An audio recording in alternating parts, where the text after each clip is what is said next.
ጤና ይስጥልኝ የቻናሌ ቤተሰቦች አዳዲስ የዝውውር መረጃዎችን ይዤ ቀርብ ያለውኝ ማንቸስተር ዩናይትድ፣ አርሰናል፣ ቼልሲ፣ ማንቸስተር ሲቲ እና ሌሎችንም የተመለከቱ የዝውውር መረጃዎች አሉ። እኚህን የዝውውር መረጃዎች ማድመጥ ከመጀመራችሁ በፊት ላይክ በማድረግ ወደ መረጃዎች እንድትሸጋገሩ በአክብሮት ጠይቃለሁ። ማንቸስተር ዩናይትድ የፒኤስጂን የአማካይ ስፍራ ተጫዋች ዋረን ዛይር ኤመሪን ለማስፈረም ፍላጎት እንዳለው የተለያዩ ታማኝነት ያላቸው የስፖርት ድረገጾች እያስነበቡ ይገኛሉ። ዩናይትድ ቀደም ሲል ሁለት የአማካይ ስፍራ ተጫዋች አንድሬ ሳንቶስ እና ዩሬ ተለማንሽን ከአስቶን ቪላ ማስፈረሙ የሚታወስ ነው። ታዲያ ዩናይትዶች ሶስተኛ አማካይ እንደሚያስፈርሙ ለረዥም ጊዜ ሲወራ መቆየቱ የሚታወስ ነው። ይህንንም እንግዲህ የተለያዩ መረጃዎች በአሁኑ ሰዓት ከፒኤስጂው ተጫዋች ዋረን ዛይር ኤመሪ ጋር እያገናኙ ይገኛሉ። ዩናይትድ ለዚህ ተጫዋች 51 ሚሊዮን ዩሮ የግዢ ዋጋ ለማቅረብ ዝግጅት ላይ እንዳለ ነው መረጃዎች እየጠቆሙ የሚገኙት። በፒኤስጂ ቤት ውስጥ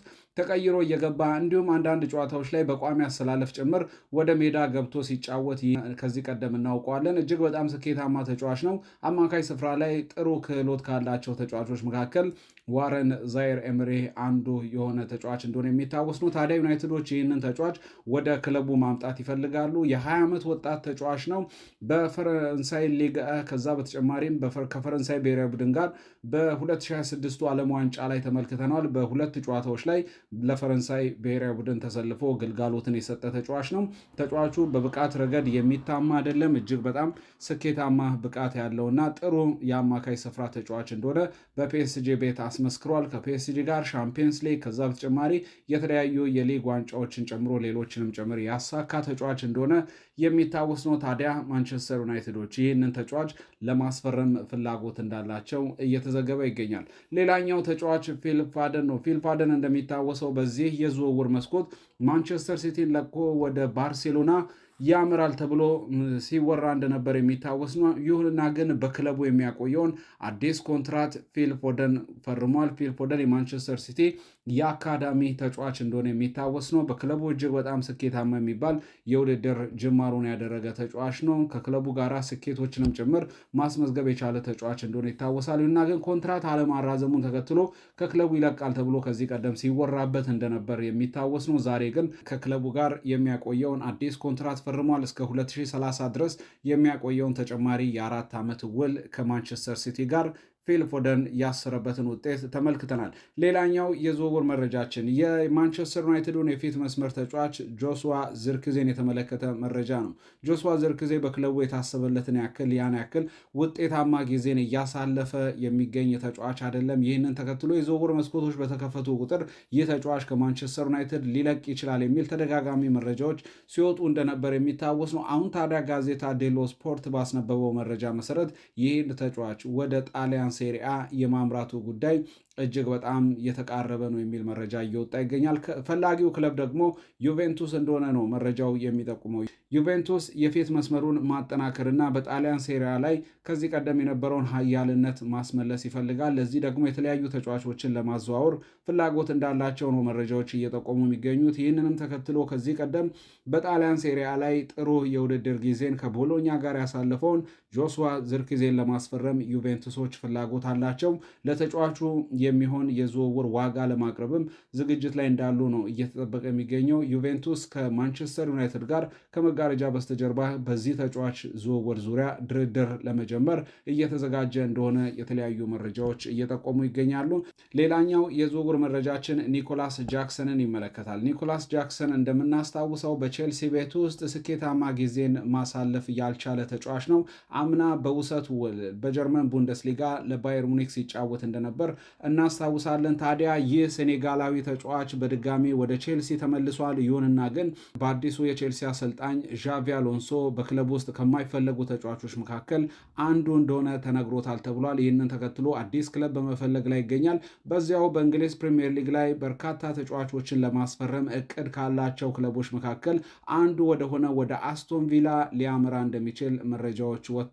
አስቶን ቪላም ተጫዋቹን እንደሚፈልገውና ለማስፈረምም የተለያዩ ጥረቶችን እያደረገ እንደሚገኝ መረጃዎች እየወጡ ይገኛሉ። አስቶን ቪላ እንደሚታወሰው እጅግ በጣም ስኬታማ የሆነ የዝውውር ፖሊሲን ከሚከተሉ ክለቦች መካከል አንዱ ነው። በቅርቡ አስቶን ቪላ እንደሚታወሰው ሞርጋን ሮጀርስን ለቼልሲ ከፍተኛ በሆነ ዋጋ መሸጣቸው የሚታወስ ነው። ይህንን ተከትሎ በቂ የዝውውር በጀት እንዳላቸው ነው እየተወራ የሚገኘው።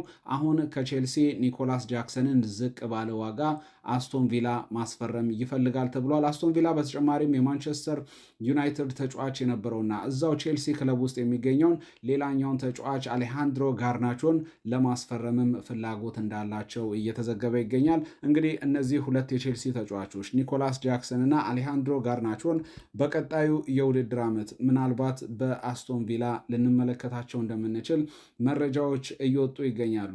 ወደ ሌላኛው የዝውውር መረጃችን ስንሸጋገር የምናገኘው ዩሊያን አልቫሬዝን ነው። ዩሊያን አልቫሬዝን በርካቶቻችን ከዚህ ቀደም በማንቸስተር ሲቲ አምና ደግሞ በአትሌቲኮ ማድሪድ እጅግ በጣም የምናውቀው ውጤታማና ምርጥ ከምንላቸው ተጫዋቾች መካከል አንዱ እንደሆነ የሚታወስ ነው። ይህንን ተጫዋች ታዲያ ባርሴሎናዎች ለማስፈረም ፍላጎት እንዳላቸው በክረምቱ የዝውውር መስኮት በተደጋጋሚ መረጃ ሲወጣ እንደነበር የሚታወስ ነው። አሁን በወጣ መረጃ ታዲያ አርሰናል ይህንን ተጫዋች ለማስፈረም ፍላጎት አለው በሚል ይህንን ተጫዋች ለማስፈረም በሚደረገው ጥረት ውስጥ አርሰናሎችን መግባታቸውን የተመለከተ መረጃ እየወጣ ይገኛል። አርሰናሎች በዚህ የክረምቱ የዝውውር ገበያ ላይ ለአትሌቲኮ ማድሪድ ተጫዋቹን ለማስፈረም የሚያስችል በቂ የዝውውር በጀት ለመመደብ እና በዚህ ተጫዋች ዝውውር ዙሪያ ላይ ከክለቡ ጋር ለመደራደር ፍላጎት እንዳላቸው መረጃዎች እየወጡ ይገኛሉ። በእርግጥ ዩሊያን አልቫሬዝንን ከዚህ ቀደምም አርሰናል ለማስፈረም ፍላጎት እንዳለው የተለያዩ መረጃዎች ሲወጡ እንደነበር የሚታወስ ነው። አሁን ግን አርሰናል በተጨባጭ ይህንን ተጫዋች ለማስፈረም ወደሚደረገው ፉክክር ሊገባ እንደሚችል መረጃዎች እየጠቆሙ ይገኛሉ።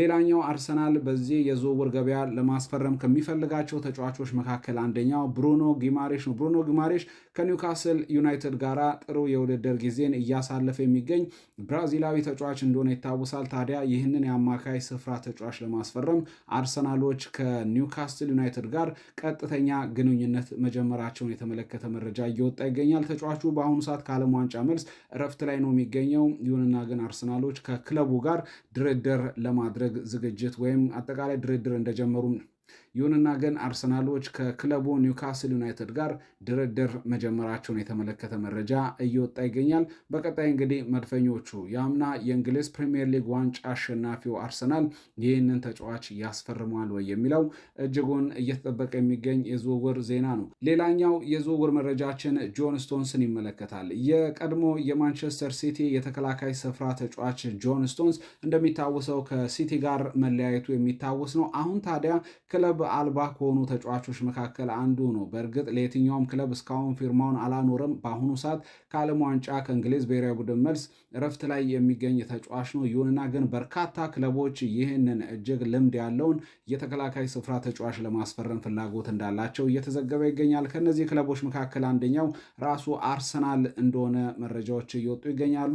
ሚኬል አርቴታ በማንቸስተር ሲቲ የፔፕ ጓርዲዮላ ምክትል በነበረበት ጊዜ ይህንን ተጫዋች በደንብ ያውቋል። እናም ዳግም በአርሰናል ቤት ውስጥ ጆን ስቶንስን መመልከት ይፈልጋል የሚል የተለያዩ መረጃዎች እየወጡ ይገኛሉ።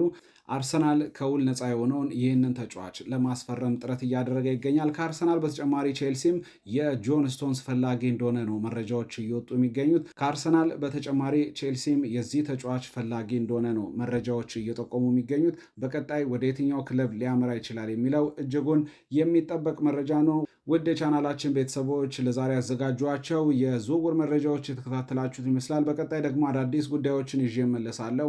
ለዚህ ቻናል አዲስ የሆናችሁ ላይክ፣ ሰብስክራይብ ማድረጋችሁን እንዳረሱ። በያላችሁበት ይመቻችሁ። መልካም ጊዜ